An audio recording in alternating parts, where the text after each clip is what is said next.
Your birthmark makes you ugly. Diana's words cut through the silence of our family dinner like a knife. My hand instinctively rose to touch the port wine stain that covered the left side of my face, a habit I developed over years of enduring stares and whispers. My name is Olivia, and at 28, I'd spent my entire life learning to embrace my birthmark. That is, until I married into the Anderson family 6 months ago. My husband James squeezed my hand under the table, but remained silent as his mother continued her tirade. I mean, really, Diana went on, swirling her wine glass dramatically. Couldn't you at least try harder to cover it up? There are so many makeup products these days. It's embarrassing having to explain to my friends why my son married someone who looks like that. The dining room felt suffocating. James's sister Amy smirked from across the table, while his father George suddenly became very interested in his mashed potatoes. No one spoke up. No one ever did when Diana started her attacks. I'm a dermatologist, Diana, I said quietly, my voice steady despite the trembling in my hands. This is a vascular birthmark. It's not something makeup can simply cover up. Well, then maybe you're not a very good dermatologist, she sneered, standing up to grab my still full plate. If you can't even fix your own face, how can you help others? With a dramatic flourish, she dumped my dinner into the trash. I felt James tense beside me, but still he said nothing. 6 months of marriage and he had yet to defend me against his mother's cruelty. The silence hurt more than Diana's words ever could. You know what? I pushed back my chair, the screech against the hardwood floor making everyone wince. I think I'm done here, not just with dinner, but with all of this. Olivia, wait, James finally spoke, reaching for my arm. But I was already gathering my things. No, James. I've waited 6 months for you to stand up to your mother. I've endured every snide comment, every backhanded compliment, every deliberate attempt to humiliate me. I'm done waiting. Diana's triumphant smile only fueled my determination. What she didn't know, what none of them knew, was that I'd been working on something revolutionary in my dermatology practice. Something that could change everything for people with vascular birthmarks like mine. You think this birthmark makes me ugly? I turned to face Diana, my voice stronger than ever. This birthmark made me who I am. It's why I became a dermatologist. It's why I've spent the last 5 years developing a new treatment protocol. And it's why I know exactly who I am and what I'm worth. The smile slipped from Diana's face, replaced by confusion. She wasn't used to me fighting back. What treatment protocol? James asked, finally showing interest. Too little, too late. You'll see, I replied, grabbing my car keys. Everyone will see. But right now, I'm going home. My home, not this house of judgment and cruelty. As I walked out, I heard Amy Stage whisper, "Drama queen, she's probably making it all up." Let them think that. In 6 months, my research would be complete. The clinical trials were already showing promising results that would revolutionize how we treat vascular birthmarks. I'd been selected to present my findings at the International Dermatology Conference, and several major medical journals were interested in publishing my work. But they didn't need to know that yet. Let Diana think she'd won. Let James stew in his cowardice. Let Emmy snicker behind her perfectly manicured hands. I drove home to my apartment, the one I kept despite James's insistence we sell it after the wedding. Another decision that suddenly seemed prescient rather than paranoid. As I looked in the mirror that night, I traced the edges of my birthmark. This part of me that Diana found so revolting had driven me to study medicine, to specialize in dermatology, to develop new treatments for others like me. My phone buzzed with messages from James. "Come back, we can talk about this." Mom didn't mean it. "You're overreacting." I turned off my phone and opened my laptop instead. My presentation for the conference needed finalizing, and I had a call with the medical board in the morning about fast-tracking approval for my treatment protocol. Diana thought my birthmark made me ugly. She had no idea it had made me unstoppable. The next 6 months flew by as I focused on clinical trials, research papers, and getting ready for the International Dermatology Conference. I buried myself in work, finding comfort in the positive results of my treatment. My phone was mostly silent. James's messages went from daily pleas to weekly check-ins, then stopped altogether. Diana, however, made sure her opinions were known. She told everyone that I had abandoned her precious son and that my vanity over my birthmark had ruined our marriage. If only she knew the truth. One morning, as I was reviewing patient data, my colleague Sophia burst into my office, holding a tablet excitedly. Olivia, look, the conference schedule is out. You're giving the keynote speech.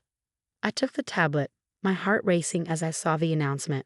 My research wasn't just included, it was the breakthrough of the year. The treatment I developed was being called revolutionary.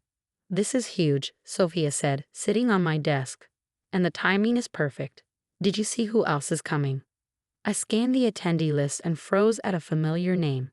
Dr. Marcus Anderson, head of dermatology at Boston General, my former father-in-law. George will be there, I whispered. Which means Diana will find out. Exactly, Sophia grinned. And wait until they see your results. The before and after photos are amazing. She was right. My treatment didn't just reduce the appearance of vascular birthmarks, it helped normalize the affected blood vessels while protecting the surrounding tissue. The results were incredible, and I had even tested it on myself. The port wine stain that Diana had mocked me for had faded significantly. Not completely, that wasn't the goal, but enough to prove that the treatment worked. More importantly, it gave hope to others like me. 2 weeks before the conference, I had an unexpected visitor at my clinic. Amy, my former sister-in-law, stood in the waiting room, looking nervous. "What are you doing here?" I asked, keeping my voice calm. She hesitated, then handed me a magazine, a medical journal featuring my research. "Dad left this at home. Mom saw it and lost her mind. She thinks you're trying to embarrass her." I laughed. Of course she does. Everything's about her. "James saw it too," Amy added. "He's been different since you left. Quieter. He even stood up to Mom last week." "Too little, too late," I replied, giving the journal back. "Is there something you need?" Amy touched her neck, trying to hide a small strawberry hemangioma, a type of vascular birthmark. "It showed up a few months ago," she admitted. "Mom's making me wear turtlenecks, saying I'll embarrass the family like you did." The irony wasn't lost on me. Diana's perfect daughter now dealing with the very thing she ridiculed me for. "The conference is in 2 weeks," I said gently. "I'll be talking about treatments for vascular marks, including hemangiomas. You're welcome to come." Amy's eyes widened. "Really? Even after everything?" "This isn't about family drama, Amy. It's about helping people who feel ashamed of things they can't control. Sound familiar?" She nodded, tears in her eyes. "I'm sorry, Olivia. I didn't realize how cruel we were until it was me." As she left, I thought about how Diana's behavior had affected her children. James's inability to stand up for himself. Amy's need for perfection. My treatment could help with physical marks, but some scars went deeper. The day of the conference arrived. I stood backstage, reviewing my presentation one last time. I saw George in the audience, his face unreadable. My phone buzzed with a text from Sophia. "Diana and James just arrived. Show them what they lost." I took a deep breath and walked onto the stage as the moderator introduced me. The lights were bright, but not enough to hide Diana's shocked face. She saw the change in my birthmark, my confidence, and the respect I earned from the medical community. "Ladies and gentlemen," I began, my voice steady, "today I'm presenting a breakthrough in treating vascular birthmarks. But this isn't just about changing appearances.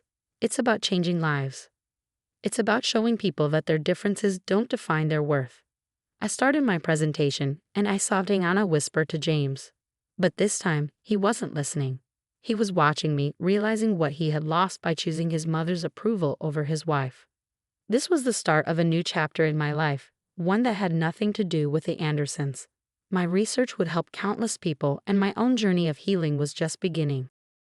The response to my presentation was overwhelming. As I concluded, the auditorium erupted in applause. Doctors, researchers, and medical journalists swarmed the stage, eager to learn more about my treatment protocol. Through the crowd, I caught glimpses of the Anderson family's reactions. George approached first, extending his hand professionally. "Remarkable work, Olivia. Truly groundbreaking." The pride in his voice carried a hint of regret. "Too late, like father, like son." Diana remained in her seat, her face a mix of emotions I couldn't quite read. James stood awkwardly at the edge of the crowd, looking lost. But it was Amy who surprised me most, pushing through the throng of people with tears in her eyes. "Can you help me?" she asked quietly, touching her neck where her hemangioma lay hidden beneath a high collar. Can your treatment work for me too? Before I could answer, Diana appeared behind her, grabbing her arm. Amy, don't be ridiculous. We'll find you a proper doctor, not someone woe. A proper doctor, I interrupted, keeping my voice level. Like the 3 specialists you've already seen, Diana? The ones who couldn't help. Amy's shocked expression confirmed my guess. My treatment protocol has shown remarkable results with hemangiomas. But of course, the choice is Amy's.